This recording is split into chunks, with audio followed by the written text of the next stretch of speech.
Dillian, the body snatcher right here. It's a champ.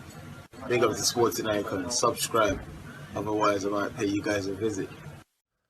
Okay, so the WBC have announced their new rankings for the month of June. They always seem to do it in the middle of the month now, compared to when they used to do it at the beginning of the month alongside the others like the WBA and that. What can you do? Better late than never. So I'm going to go through the top 15 of the WBC. There are a couple of changes, nothing too drastic, but there are some changes, and it makes the landscape a little bit clearer as far as what's happening with the WBC. So make sure you are subscribed. Very, very important if you're a boxing fan. So here's top 15. I'm going to go through them, see what fights have recently happened, what fights are coming up, and we'll have a little bit of a chat about it. Tyson Fury is the WBC World Heavyweight Champion. And as previous video, he's not giving up the belt, even though he says he's retired. Number one is still Deontay Wilder. Yep, after coming off 2 knockout losses.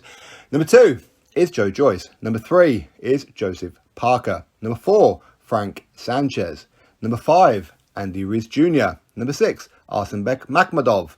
Number 7, Dillian Whyte. Number 8, Luis Ortiz. Number 9, Otto Wallin. Number 10, Robert Helenius. Number 11, Martin Bakole. Number 12, Michael Hunter. Number 13, Filip Herkovich. Number 14, Ajit Kabiel. And fresh insert at number 15, Zhan Kostabuski. So that is the top 15. Now, dropped out this month is Tony Yoka. Now, Tony Yoka last month was number 9, but of course he got absolutely destroyed over every minute of every round by Martin Bakole. And of course lost on points. And yes, the judge did try to rob Martin Bakole somehow. They did try it, but it didn't quite work. So Tony Yoka is dropped out. Martin Bakole gets boosted by only 4 positions.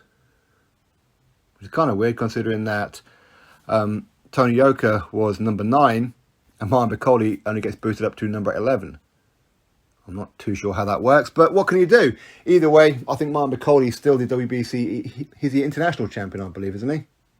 Please correct me if anybody knows. So, be interested to see what happens with Martin Bakole next. Is he going to go on and have a big fight? That'll be interesting. Why not? Why not? Maybe take on the Joyce. Why not? Take on a Hughie Fury or Michael Hunter or Frank Sanchez or Andy Ruiz Jr. or the winner of Andy Ruiz Jr., Luis Ortiz. There's plenty of fights out there for him. Maybe a Deontay Wilder comeback fight. Why not?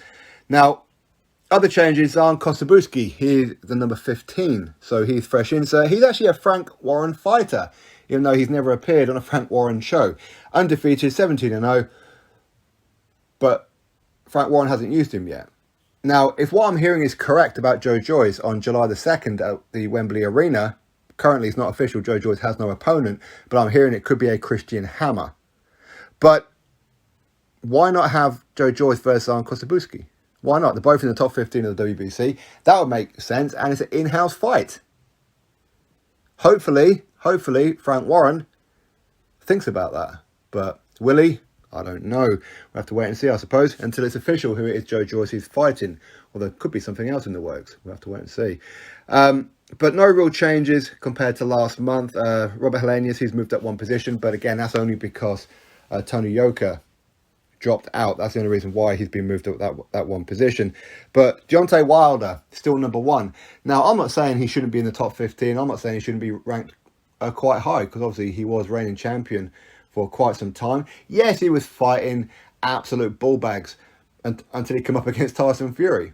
Okay, but he's got a terrible resume, but you do have to give him respect that he was champion. So yes, he should be ranked quite high, but number 1? No, I think he has to earn that right again. Come back and at least get a win against somebody in this top 15. Doesn't matter who it is in the top 15, just somebody. Justify that position. Because ultimately, and again, I'm being brutally honest here, Dillian Whyte has a better resume than Deontay Wilder of top-rated opponents. He does. But yet he gets dropped down to number 7 after taking 1 knockout loss to Tyson Fury. But yet Deontay Wilder gets knocked out twice in a row by Tyson Fury. Doesn't quite work out. Does it matter? Not really. Unless, of course, they're going to do that WBC tournament to create a new mandatory. Why not? Why not? Andy Ruiz Jr. number 5 against number 8, Luis Ortiz. In-house PBC fight. No date, no venue as far as I'm aware. right now, but apparently that contract was signed quite some time ago, even though Andy Ruiz Jr. was apparently trying to get out of it by going on to a Triller fight. But apparently he's locked into a contract with Luis Ortiz, so we'll have to wait and find out what is going on with that. Number 3, Joseph Parker. Of course, his fight with Joe Joyce looks like that's off, unless Frank Warren and Ben Shalom can work something out. But Joseph Parker is now with Sky Sports. So it's going to be interesting to see what kind of fights boxer Ben Shalom and Sky Sports can get for Joseph Parker. It really will. Other than that, not too much going on. Drop your thoughts below. Click thumbs up. Subscribe. Catch you all in the next video.